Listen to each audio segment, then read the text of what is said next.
At one point a while back, I made a video talking about what I think is the most important thing to practice in order to sound professional. Like if you had to pick just like one thing, silly concept, but I talked about how rhythm is like really the main thing that distinguishes professional sounding musicians with non-professional sounding musicians. If I could put something in second place, I would say volume. Now, uh, if like, let me tell you, if you're a guitar player or a keyboardist, um, and you have been playing for like less than a year, when you're accompanying someone, I hate to tell you this, but I can say it with a high level of confidence, but you probably play too loud. Um, and it's okay because it's everyone. Like when I was young, I played too loud. It's especially a guitar player thing. And when it has to do with experience. The more experienced you are, the better you get at not playing too loud. So being aware of your volume is a skill in and of itself. And honestly, it sounds lame, to talk about volume as opposed to, cool improvisation concepts and stuff like that. But I have to say, it's like one of the most important things. It really is.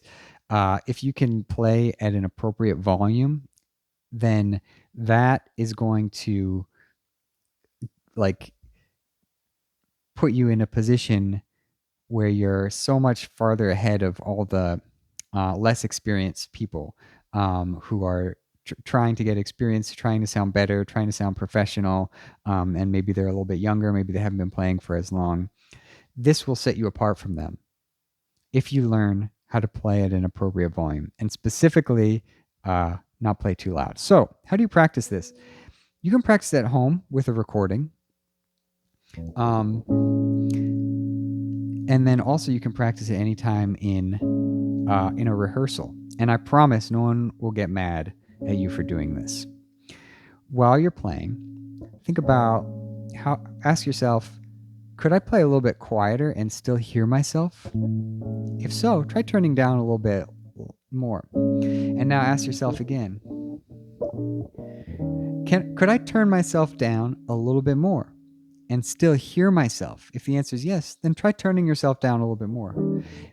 And keep doing that until you get to a point where you say, if I turn myself down anymore, you wouldn't be able to hear me. I would, like, literally, you wouldn't be able to hear me anymore. So that volume right there, okay, is that too quiet? Maybe. But finding that spot is going to be a really good exercise for you because most people don't realize how low that spot is. And so they play way above it. So you want to explore some of those lower volumes where you can still hear yourself and but you're close to that minimum. Explore that minimum, explore that threshold right above. If I turn myself down anymore, you wouldn't be able to hear me. Practice playing there. And of course, you don't always have to play there. The more experience you get, the better you can, really assess, okay, what's the perfect volume and play right there. But when you're young, really try and find that minimum and know where that is and use that as your baseline.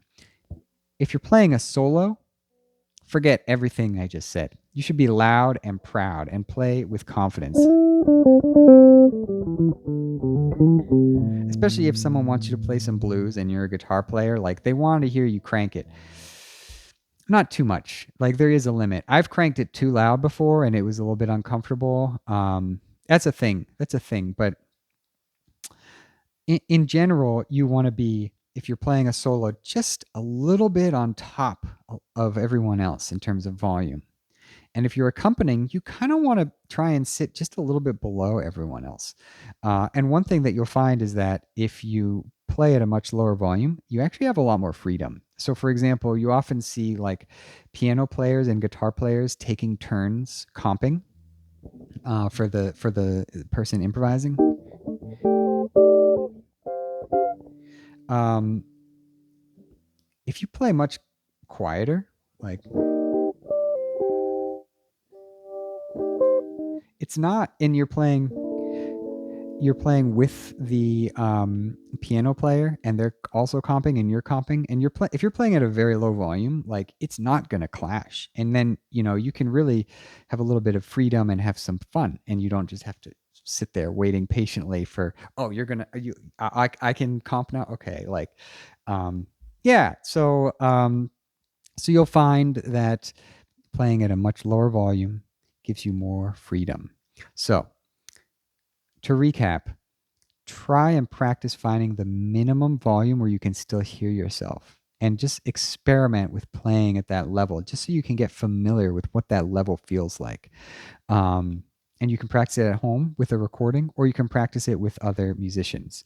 But um, of course, that I'm not saying you should play that volume all the time, but you should be familiar with what that minimum is, and because that will help you realize that you were probably playing too loud. Because I'm sorry to tell you that you were probably playing too loud, unless you're watching this video as a more experienced person, and maybe you've been playing for a long time and you've already learned how to not play too loud. In which case, I'm sorry I waste your time. This is really more for like intermediate level musicians. So there you go.